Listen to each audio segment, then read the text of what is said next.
Babe, tawag mo ako? Oo. Bakit? Masaya mo naman ako. Masahe, napapagod nga din ako. Kakatapos ko lang magligpit sa, baba. Ngayon lang naman, ito naman.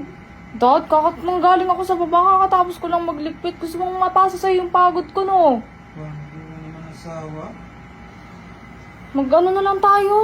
Magpamasahe na lang tayo bukas sa Ayoko. Magastos dun. Ay? Pag ikaw nag-massage, masasarapan ako. Kung ba, ayoko. Ikaw lang mag-massage sa akin. Ito naman, ano naman to? Sige na. Napapagod nga kasi ako, Dad. Kaya nga ayoko mag-ano muna. Mag-massage muna. Ngayon lang naman. Sige na. Ngayon lang naman eh. Hindi ka naman asawa niyan eh. Ay, sabi ko naman kasi sa'yo, Dad, pag mga ganyang mga may masakit sa'yo, may masakit sa katawan mo, huwag kang magkaatubiling magsabi agad. Saan ba masakit? Sa likod. O, tumalikod ka na.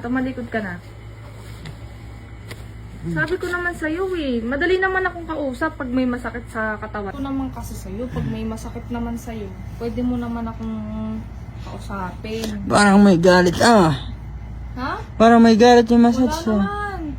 Siyempre, kailangan, Ayusin mo naman. kailangan madiin. Sige. Yan, okay na ba yan? Hindi pa. Ayusin mo yung massage. Ayusin mo. Yan, Sige pa. pagod na ako. Pagod ka na? Mm. Ba't naman ganyan? Nakakagod wari agad? Sabi ko, pagod na akong maglaba. Gusto ko namang magmasahe. Pwede naman nating aregluin yung mga ganitong bagay eh.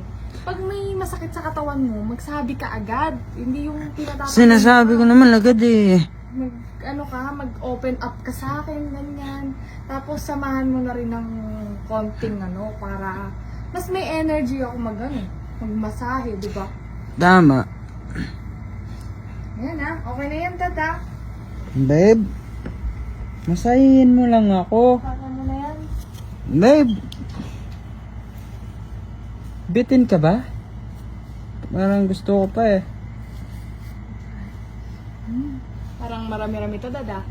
Pwede yung bukas naman yung kalahati. Sige Kaya yan Hoy, masahin mo naman ako marami.